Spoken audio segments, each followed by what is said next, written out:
कहते हैं सफलता के कई बाप होते हैं और असफलता हमेशा अनाथ होती है। ये बात मैंने क्यों कही, इसका मैं आपको आगे जिक्र करूंगा। नमस्कार मित्रों, मैं आपका दोस्त सुमित दहिया। हरियाणा चुनाव का आज विश्लेषण करेंगे, वो सारी बातें, वो सारे अहम चीजें जो हरियाणा चुनाव से और हरियाणा चुनाव परिणाम से संबंधित है, उन सभी चीजों का मैं आपसे जिक्र करूंगा। बहुत दिनों के बाद मैं इस तरह आपसे रूबरू हो रहा हूं, क्योंकि जिस तरीके से चुनावी सरगर्मियों में मेरी व्यस्तता रही, कार्यक्रम रहे, जिस तरीके से वो बहुत लंबा एक शेड्यूल चला, उसके बाद जो काम पेंडिंग थे उनको पूरा करने के लिए बहुत समय की आवश्यकता थी। तो लगभग 2 महीने बहुत ज्यादा व्यस्तता के कारण मैं आपसे रूबरू नहीं हो पाया। और हरियाणा चुनाव का विश्लेषण भी मैं काफी देर से कर रहा हूँ। इसका मुझे फायदा भी है कि बहुत सारे घटनाक्रम जो है ना, वो मेरी आंखों के सामने से गुजरे, चुनाव के दौरान भी और चुनाव परिणाम आने के बाद भी, जिसका मैं आपसे जिक्र करूंगा। तो सबसे पहले तो मैं हरियाणा वासियों को बधाई देता हूं। हरियाणा के जो हमारे सभी, जो हमारा चुनाव आयोग है, हरियाणा में जो हमारे कर्मचारी, हमारे जो अधिकारी लगे थे, और जो सारे कार्यकर्ता साथियों, उन सबको मैं बहुत बहुत बधाई और शुभकामनाएं देता हूं कि ये पहली बार ऐसा हुआ कि किसी भी पार्टी ने तीसरी बार जो है ना हरियाणा में सरकार रिपीट की। तो इसमें बहुत सारी बातें हैं कि किस पार्टी का कितना वोट प्रतिशत रहा, कौन जीता, कौन हारा, किस लिए जीता, किस लिए हारा। उसके पीछे बहुत सारे हार जीत के कारण होते हैं, कोई एक फैक्टर या दो फैक्टर काम नहीं करते। और उसके बाद इसके बाद जो आगे हलचल होगी हरियाणा की या देश की राजनीति में, इस चुनाव परिणाम के बाद वो किस तरीके से अपना आकार लेगी, वो हलचल किस प्रकार होगी, उसका क्या मतलब आगे आने वाले, उसमें क्या प्रभाव रहेगा, इन सभी चीजों पे हम बात करेंगे। आप इस वीडियो को जरूर शेयर जरूर करिएगा, ये मैं आपसे पहले ही, क्योंकि ये बहुत ही गहन विश्लेषण होने वाला है। तो सबसे पहले वोट प्रतिशत की जहां तक बात है हमारी, तो भारतीय जनता पार्टी को 2014 और 19 से भी ज्यादा सीटें मिली और वोट प्रतिशत भी उसका 33 से फिर 36 और अब जो है ना 39.94, यानी लगभग 40% और 48 सीटें मिली। भारतीय जनता पार्टी का जो वोट प्रतिशत है वो और कांग्रेस के वोट प्रतिशत में ज्यादा फर्क नहीं है, लेकिन कांग्रेस ने 11% ज्यादा वोट लिया, क्योंकि 28% वोट 2019 में मिला था और अब 39% वोट जो है वो कांग्रेस पार्टी को मिला है। तो कांग्रेस को 39.9%, भारतीय जनता पार्टी को 39.94% वोट मिला, यानी लगभग 40%। इनेलो का जो वोट प्रतिशत रहा है वो अगर उनके अलायंस का वोट प्रतिशत कहें तो 4.14 रहा है, जिसमें इनेलो का जो वोट प्रतिशत है वो लगभग 1.7 है। जजपा का वोट प्रतिशत 1% से भी कम रहा, 0.90% जननायक जनता पार्टी ने वोट लिया, और आम आदमी पार्टी का 1.79% वोट रहा।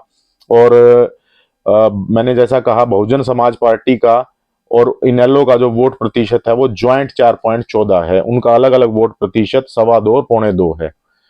तो ये जो समीकरण जाट वर्सेस दलित का बनाया गया था, जिसमें कांग्रेस थी, उसमें हुड्डा और शैलजा थे, शैलजा जी थे, और जननायक जनता जनता पार्टी में दुष्यंत चौटाला और आजाद समाज पार्टी के चंद्रशेखर आजाद थे, और अभय चौटाला और मायावती का जो समीकरण बना था जाट और दलित का, वो सारे समीकरण धरे के धरे रह गए, बल्कि ये कहना उचित होगा कि सब कुछ औंधे मुंह आकर के गिरा।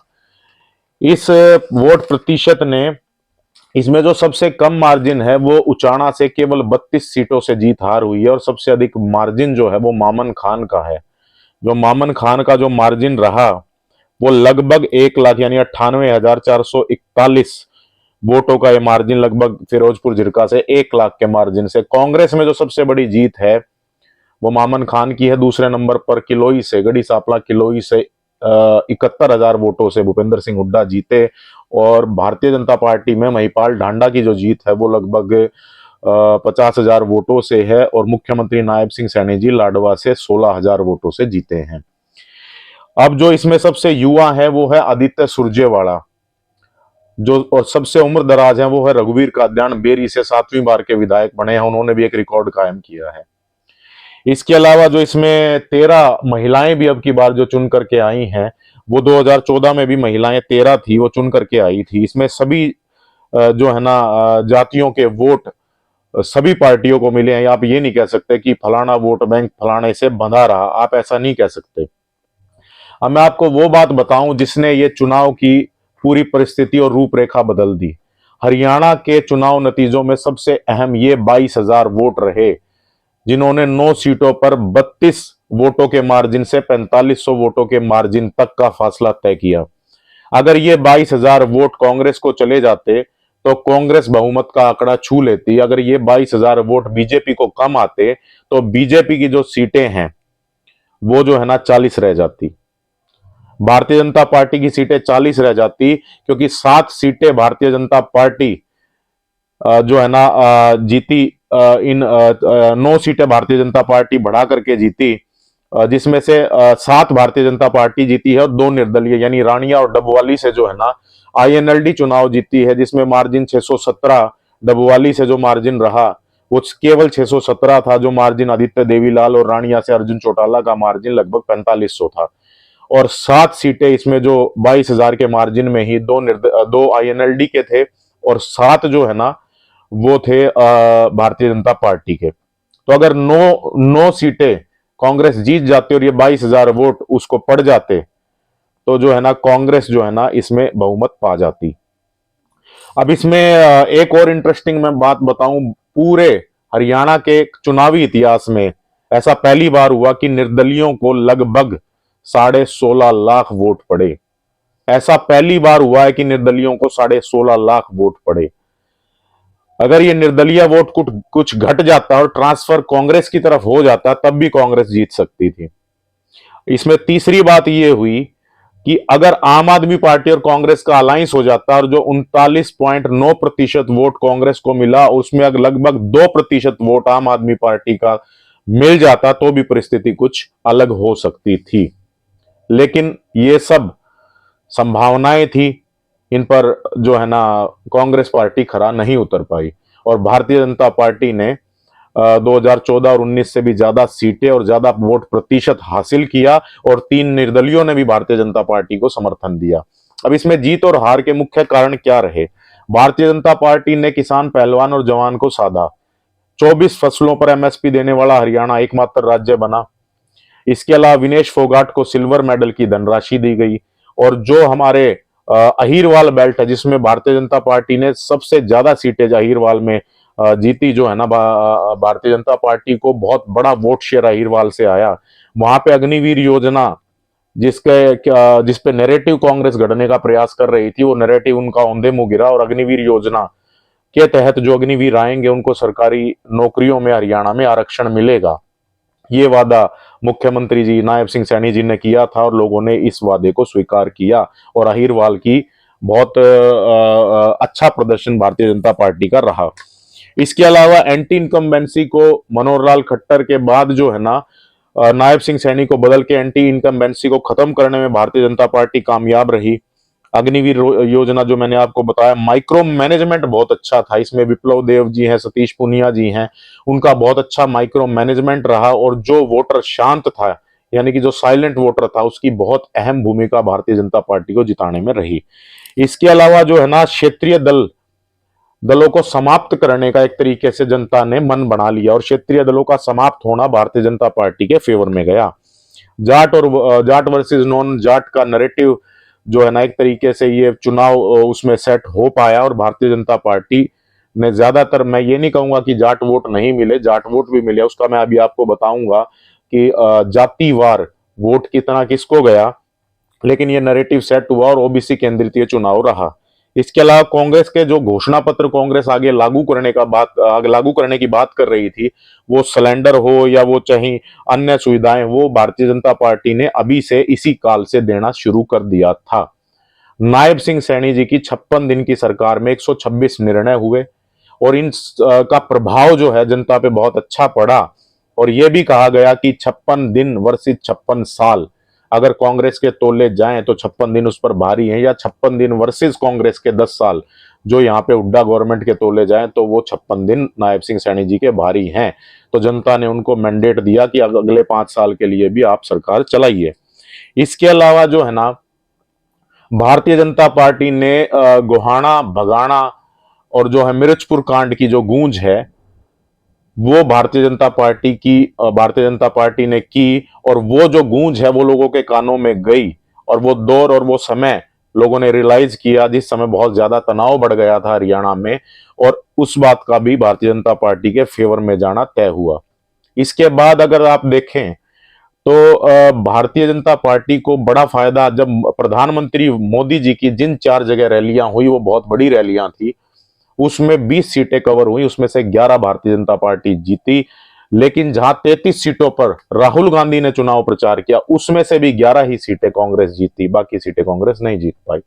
तो मोदी जी का स्ट्राइक रेट भी जो है ना जीतने का या जिताने का, वो उनसे ज्यादा राहुल गांधी से बहुत अधिक रहा। इसके अलावा योगी आदित्यनाथ ने जिन 14 जगह हरियाणा में जनसभाएं की, वहां पे जो है ना 9 जगह पे भारतीय जनता पार्टी ने जीत हासिल की। इसके अलावा 22,000 नौकरियों का वादा नायब सिंह सैनी जी ने आते ही पहली कलम से किया था, और उनके ज्वाइनिंग लेटर उन्होंने अपना वादा पूरा करते हुए, जिस दिन उन्होंने खुद जो है ना ज्वाइन किया एज ए मुख्यमंत्री इस तीसरे कार्यकाल को, वो ज्वाइनिंग लेटर उन 25,000 युवाओं को भी आवंटित कर दिए गए बिना किसी खर्ची पर्ची के। ये बात भी लोगों की समझ में आई। इसके अलावा अब बात अगर करें कि कांग्रेस क्यों हारी, देखिए बहुत लोगों को पता नहीं है कि कांग्रेस का संगठन नहीं है। कांग्रेस का हरियाणा में जिलेवार, ब्लॉकवार या फिर मतलब कहें गांव के उसमें भी कोई संगठन कांग्रेस का है नहीं। ये बहुत कम लोगों को, कांग्रेस का कोई संगठन नहीं है। वहां सिर्फ एक परिवार की पार्टी, एक बाप बेटे की पार्टी बनके कांग्रेस सीमित रह गई है। दलित का अपमान और शैलजा जी का अंदर बैठ जाना, 15 दिनों तक लगभग शैलजा जी घर से नहीं निकली।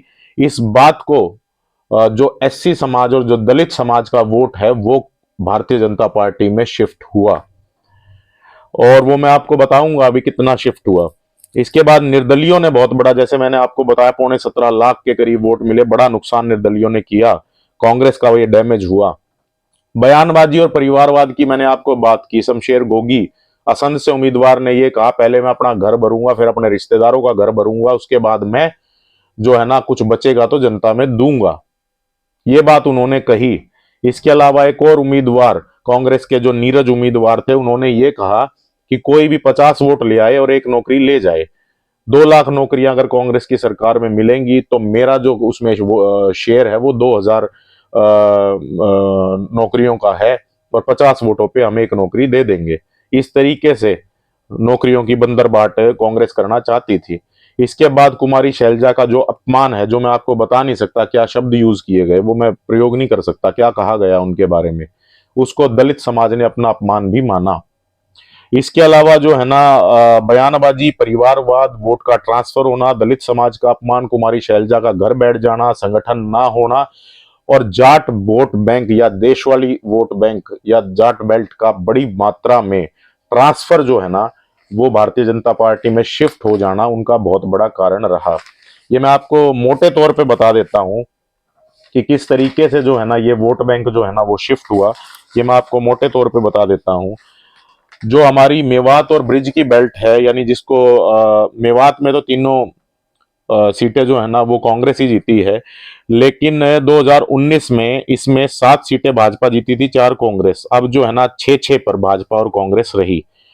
अब जो मैं कि आपको कह रहा था, देशवाली वोट बैंक जो है उसमें बीजेपी ने केवल 2019 में 2 सीटें जीती थी, लेकिन अब बीजेपी ने 4 सीटें जीती और 2 निर्दलियों ने भी बीजेपी को समर्थन दिया, यानी कि 6 सीटें बीजेपी जीती और कांग्रेस ने 8 सीटें जीती।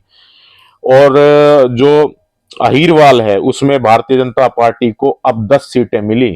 टोटल जो है ना अहीरवाल की 13 सीटें थी, उसमें से 1 सीट जो है ना वो कांग्रेस को मिली और 10 सीटें भारतीय जनता पार्टी को अब मिली हैं। और निर्दलीय जो है ना उस 2019 में 11 सीटों में से 8 भाजपा जीती थी, 2 कांग्रेस और 1 निर्दलीय जीत करके आया था। अहीरवाल में जीटी रोड बेल्ट में जो है ना भारतीय जनता पार्टी को 12 सीटें मिली थी 2019 में, अब भारतीय जनता पार्टी को 14 सीटें मिली, सबसे ज्यादा भारतीय जनता पार्टी को जो फायदा हुआ, बीजेपी को जीटी रोड बेल्ट, अहीरवाल और देशवाड़ी यानी जाट वोटर जाटलैंड में हुआ, इस कारण बीजेपी जीत पाई। अब मैं आपको अगर राज्य जातिवार बताऊं तो यादवों ने सबसे ज्यादा बीजेपी को वोट दिया। यादवों ने 62% यादवों ने बीजेपी को वोट दिया, 25% ने कांग्रेस को वोट दिया और बाकी अन्य। जाटों ने 28% जाटों ने जो है ना बीजेपी को वोट दिया, 53% ने कांग्रेस को दिया, बाकी आईएनएलडी और अन्य को मिला। गुजरों ने जो है ना 37% गुजर समाज का वोट बीजेपी को गया, 44% 44% कांग्रेस को गया और बाकी अन्य को गया। सिखों ने 21% बीजेपी, 47% कांग्रेस, बाकी अन्य गया। जाटो यानी कि जो जिसमें मैं बात कर रहा था आपको, उसका वोट बड़ी मात्रा में बीजेपी को ट्रांसफर हुआ, यानी 35% वोट बीजेपी को, 50% कांग्रेस ले पाई, बाकी अन्य में शिफ्ट हो गया। सबसे ज्यादा वोट सवर्णों ने दिया, जिसमें ब्राह्मण है और राजपूत हैं। 51% वोट ब्राह्मण समाज का, 51% बीजेपी को गया और राजपूतों का लगभग 60% वोट बीजेपी को गया, जबकि कांग्रेस को 31 और 21% वोट गया, बाकी अन्यों में गया। मुस्लिम समाज का जो वोट है, मुस्लिम 7% बीजेपी को गया, 60% यानी 60% वोट कांग्रेस को गया और बाकी अन्यों में। यहां मैं आपको एक इंटरेस्टिंग बात बता दूं कि आईएनएलडी और अन्यों से, आईएनएलडी जो पार्टी है उससे भी ज्यादा वोट जो है ना कांग्रेस बीजेपी को वोट प्रतिशत के लिहाज से मुस्लिमों ने दिया है। तो ये जो है ना जीत के हार कारण और वोट प्रतिशत था जिसकी मैं आपसे बात कर रहा था। अब जैसा मैंने आपको कहा था कि जीत के बहुत सारे बाप होते हैं, सफलता के बहुत सारे बाप होते हैं और असफलता अनाथ होती है। तो अब असफलता जो है ना वो अनाथ है, उसका वो करने वाला कोई नहीं है। हालांकि जो इंचार्ज हैं दीपक बाबरिया कांग्रेस के, उन्होंने इस्तीफे की पेशकश की, उदय भान जी ने पेशकश की, उदय भान जी खुद भी इलेक्शन हार गए। अब इसका जो है ना, क्या जाट जो है ना उस जाटों की राजनीति में कोई वैक्यूम आएगा? मैं ऐसा बिल्कुल नहीं मानता। मैं बहुत ज्यादा बड़ी वीडियो नहीं करना चाहता, इसलिए आपको मोटे तौर पे बात बताना चाहता हूं कि 1930 29-30 में छोटूराम जी ने जो है ना एक जगह पे अपने भाषण में, अभिभाषण में ये कहा था, वो उनकी एक किताब में मेंशन भी है कि जो एनसीआर का एरिया है और जो हरियाणा है और जो पश्चिमी यूपी है, इसको मिला करके एक अलग राज्य बनाया जाए जिसका जो जाट लैंड पर आधारित होगा। बाकी लोग, बाकी समाज के लोग भी उसमें होंगे। लेकिन वो बात दब के रह गई थी। उसके बाद की जो भी राजनीति चली है उसमें जाटों का जो बहुत बड़ा नुकसान ये हुआ, अगर किसान राजनीति थी वो भी मतलब जो है ना परिवारवादियों ने उसको कब्जा लिया। जाट राजनीति थी वो भी परिवारवाद ने कब्जा ली। खाप राजनीति थी उसको भी परिवारवाद ने कब्जा लिया। इस तरीके की जो गांव देहात या जाटों की कह लीजिए राजनीति थी, उसको जो है ना कब्जाने का काम परिवारवाद ने किया। ये जाट राजनीति में बहुत बड़ा नुकसान था। हालांकि मैं इसको वैक्यूम नहीं मानता। उसका कारण ये है कि अब भी सबसे ज्यादा विधायक, 28 विधायक अगर सभी पार्टियों के लिए, तो जाट जीत करके आए हैं, 90 में से 28। इसके अलावा जो है ना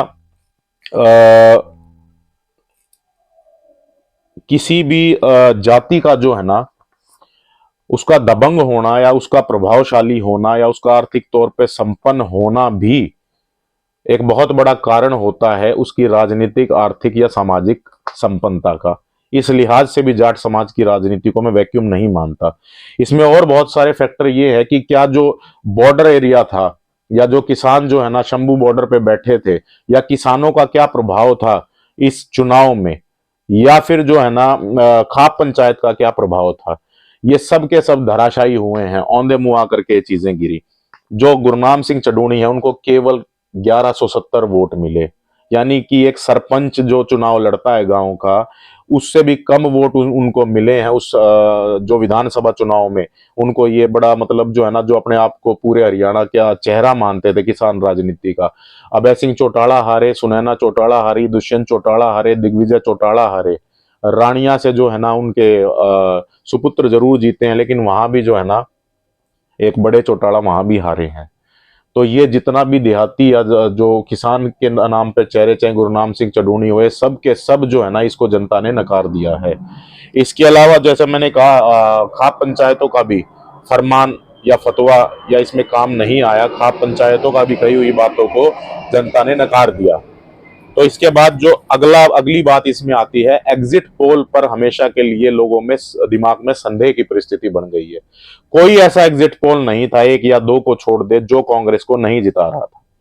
लेकिन बीजेपी का जो धरातल पे काम है, बीजेपी ने जो जो साइलेंट वोटर को काम किया और बीजेपी ने जो माइक्रो मैनेजमेंट किया वो उनका काम आया। और जो जैसा कि मैंने कहा, जाट और जो बाकी प्रजातियों के भूपेंद्र सिंह हुड्डा जो है ना अपने क्षेत्र में चौधर और ये सब बातें कर रहे थे, वो चीज उस तरीके से अवतार नहीं ले पाई। अब आगे की जो राजनीति है उससे पहले मैं आपको ये यहाँ पे बताऊं कि ये इलेक्शन इस तरीके से भी एक ऐतिहासिक करवट है कि आपको बहुत सारे चेहरे आने वाले 2029 के विधानसभा हरियाणा के चुनाव में नहीं मिलेंगे।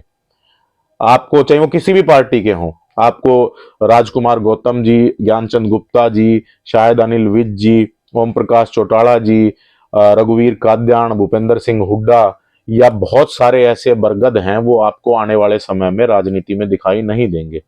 और इसके साथ मैं आपको ये भी बता दूं कि कांग्रेस का भूपेंद्र सिंह हुड्डा ने जितना नुकसान किया है वो कोई सोच नहीं सकता। आप अंदाजा नहीं लगा सकते जितनी जितने लोगों की कांग्रेस में जो है ना, जितने लोगों की भूपेंद्र सिंह हुड्डा ने राजनीतिक डेथ की, राजनीतिक मृत्यु की, उससे भी ज्यादा उन्होंने अगली पीढ़ी का बीज नहीं गुने दिया। क्योंकि भूपेंद्र सिंह हुड्डा आगे नहीं होंगे और दीपेंद्र सिंह हुड्डा जो है ना वो भूपेंद्र सिंह हुड्डा की तरह नेतृत्व नहीं कर पाएंगे। ये लोगों को अभी से दिखाई देता है। तो कांग्रेस की आने वाली अगली पीढ़ी में वैक्यूम जरूर है, इस बात को मैं जरूर मानता हूं, क्योंकि अगली पीढ़ी में कोई नेता उभर नहीं पाया। और आदित्य सुरजेवाला, रणदीप सुरजेवाला जी के जो सुपुत्र है, वो कांग्रेस में अंदरूनी तौर पे जो है ना आने वाले समय में भूपेंद्र सिंह हुड्डा के सुपुत्र दीपेंद्र हुड्डा के प्रतिस्पर्धी होंगे। ये बात भी आप आने वाले समय में देख लीजिएगा। इसके अलावा एक बहुत इंटरेस्टिंग बात इसमें हुई है। अजय यादव जो है ना अखिल भारतीय ओबीसी कांग्रेस के जो प्रधान हैं, उन्होंने अपना इस्तीफा कांग्रेस से दिया था 3 दिन पहले, लेकिन उनका मन परिवर्तित हो गया।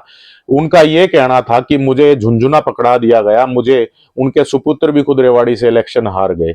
6 बार के विधायक अजय यादव, कांग्रेस के वरिष्ठ नेता, अखिल भारतीय जो है ना ओबीसी कांग्रेस के वो पूरे भारत के प्रधान हैं, लेकिन उनको किसी मीटिंग में नहीं बुलाया गया। भूपेंद्र सिंह हुड्डा की ये नैतिक हार भी है, क्योंकि उन्होंने 72 टिकटें अपने हाथ से बांटी थी। 70 से 72 सीटों पर कैंडिडेट जो थे वो भूपेंद्र सिंह हुड्डा के तय किए हुए कैंडिडेट थे। ये हार एक तरीके से उनकी राजनीतिक नहीं, उनकी नैतिक हार भी इसको माना जाएगा, क्योंकि वो जो उनकी जो रणनीति उनकी वो थी, वो इसमें पूरी तरीके से धराशायी हुई है। और कांग्रेस ने बहुत बड़ी गलती की, शैलजा जी को चुनाव ना लड़वा के, शैलजा जी को इग्नोर करके, शैलजा जी जो 15 दिन तक अंदर बैठी रही और कांग्रेस ने उनको मनाया नहीं, समझाया नहीं, और जो उनका अपमान जिन लोगों ने किया, कांग्रेस ने बहुत देरी से उन पे एक्शन लिया। तो ये बहुत बड़ी गलती कांग्रेस की थी, जिसकी वजह से वो हारे। आने वाले जो समय में जो इसका वो होगा, वो यह होगा कि इसका सीधा असर महाराष्ट्र और झारखंड पे पड़ने वाला है। और जो किसानों के नाम पे लोग बैठे हैं, इसका सीधा असर जो है ना, अब जो पंजाब में होने वाले उपचुनाव, डेरा बाबा नानक, बरवाड़ा, गिद्दड़वा और जो 4 सीटों पे उपचुनाव है, उसमें भी इसका असर देखने को मिलेगा। यानी उत्तर प्रदेश के उपचुनाव में, पंजाब के उपचुनाव में, महाराष्ट्र विधानसभा चुनाव में, झारखंड विधानसभा चुनाव में भारतीय जनता पार्टी की इस जीत का असर आपको देखने को पूरी तरीके से मिलेगा। भारतीय जनता पार्टी के हौसले इसमें बुलंद हैं। अगर मैं 1 मिनट जम्मू कश्मीर के लिए भी बोलूं, तो जम्मू कश्मीर में भारतीय जनता पार्टी वोट प्रतिशत के लिहाज से सबसे बड़ी पार्टी है। उसे जो है ना 29% वोट भारतीय जनता पार्टी को मिला है, जबकि 23% वोट नेशनल कॉन्फ्रेंस को मिला है। और नेशनल कॉन्फ्रेंस ने सीटें हालांकि ज्यादा जीती हैं, लेकिन भारतीय जनता पार्टी वोट प्रतिशत के लिहाज से सबसे बड़ी पार्टी जम्मू कश्मीर में है। और जो जो भारतीय जनता पार्टी का ओवरऑल प्रदर्शन है, उसमें भी 4 विधायक भारतीय जनता पार्टी के ज्यादा चुन करके आए हैं। लेकिन कांग्रेस का वहां पर भी जो हाल ठीक नहीं है। 12% वोट और 6 सीटों के साथ कांग्रेस को संतोष करना पड़ा है।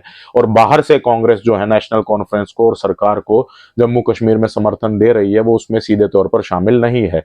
तो कांग्रेस के लिए ना हरियाणा में अच्छी खबर है, कांग्रेस के लिए ना जम्मू कश्मीर में अच्छी खबर है। इसके अलावा कांग्रेस के विपक्ष के नेता के लिए भी बहुत तगड़ी खींचातान कांग्रेस में चल रही थी कहेंगे अब उसे। कोई कह रहा था कि विपक्ष के जो नेता हैं वो अब जो है ना भूपेंद्र सिंह हुड्डा को नहीं बनना चाहिए, नहीं बनेंगे। भूपेंद्र सिंह हुड्डा ने अपने आवास पे शक्ति प्रदर्शन किया, 31 से 32 विधायकों को जुटाया। चंद्रभान जो है ना, चंद्रमोहन खेमे के जो विधायक थे वो उसमें शामिल नहीं हुए, या शैलजा जी के विधायक कहे वो उसमें शामिल नहीं हुए थे, 4 या 5 जिनकी संख्या है। इसके अलावा इसमें एक पहलू ये भी है कि जो आने वाली हरियाणा की राजनीति है उसमें निश्चित तौर पे आपको और नए चेहरे मिलेंगे, क्योंकि अब 2026 में हरियाणा में परिसीमन है और जो 90 सीटें हैं वो बढ़ के 124 होने वाली हैं। हरियाणा में 34 सीटें बढ़ेंगी। बहुत सारे गांव जो है ना उसमें परिवर्तित होंगे, बहुत सारे गांव दूसरे हलकों में जाएंगे, बहुत सारे दूसरे हलकों के गांव जोड़ करके या 2 या 3 हलकों के गांव जोड़ करके एक नया हलका बनाया जाएगा। 2029 के चुनाव में 124 सीटें होंगी और परिसीमन होगा और बहुत ज्यादा युवा उसमें जो है ना आने वाले समय में जो है ना हरियाणा की राजनीति में आगे आएंगे। निश्चित तौर पर ऐसा होगा। तो ये सारी बातें वो कुछ ऐसी थी जो हरियाणा की राजनीति को मद्देनजर रखते हुए मैंने कही। वो सभी बातें जो मैंने उचित समझा आपको बताना इस चीज से संबंधित। अब अंततः क्योंकि विभाग आवंटित हो गए हैं, मुख्यमंत्री जी ने सबसे ज्यादा पावरफुल महकमे अपने पास रखे हैं ताकि किसी किस्म की कोई शक शुबा या ऐसा कुछ ना रह जाए। जिस तरीके से मनोहर लाल जी और अनिल विज जी के बीच में सीआईडी को लेकर के खींचातानी हुई थी और फिर सीआईडी को मनोहर लाल जी ने विभाग का दर्जा दे दिया था, मंत्रालय का दर्जा दे दिया था। तो अब जो है ना नायब सिंह जी हमारे मुख्यमंत्री साहब के पास गृह विभाग भी है, वित्त विभाग भी है, कराधान भी है, आबकारी विभाग भी है और सीआईडी भी है। तो सबसे पावरफुल डिपार्टमेंट खुद हमारे नायब सिंह सैनी जी ने संभाले हैं। 12 से 13 डिपार्टमेंट उनके पास हैं। इसके अलावा बाकी जो है ना सामाजिक समीकरण के तहत अलग अलग जो है ना समाज से अलग अलग क्षेत्रों से प्रतिनिधित्व दिया गया है और उनको जो है ना महकमे भी, उनके डिपार्टमेंट भी आवंटित कर दिए गए हैं। तो ये सारी बातें वो थी जो मैंने आपको बताना उचित समझा। हरियाणा के चुनाव से संबंधित सारे तथ्य जो हरियाणा के चुनाव के आगे प्रभाव डालेंगे वो सब हरियाणा के चुनाव में, आने वाले चुनाव में जो परिसीमन होगा वो हरियाणा के चुनाव में अब जो है आगे जो होगा उसमें जितने जो मैं कह रहा हूं बरगद हैं या जितने भी जो कह रहे हैं कि आने वाले समय में उम्र दराज कह लीजिए या व्योवृद्ध कह लीजिए, व्योवृद्ध, वो शायद आने वाले चुनाव में आपको नहीं दिखेंगे। तो ये सब बातें मुझे उम्मीद है मैं इससे संबंधित लगभग हर पहलू को चुनाव से संबंधित छू पाया हूं। तो आपसे निवेदन है कि इस वीडियो को जरूर शेयर कीजिएगा ताकि ज्यादा से ज्यादा लोग जो है ना इस विश्लेषण का लाभ ले सके। धन्यवाद मित्रों, बहुत बहुत धन्यवाद।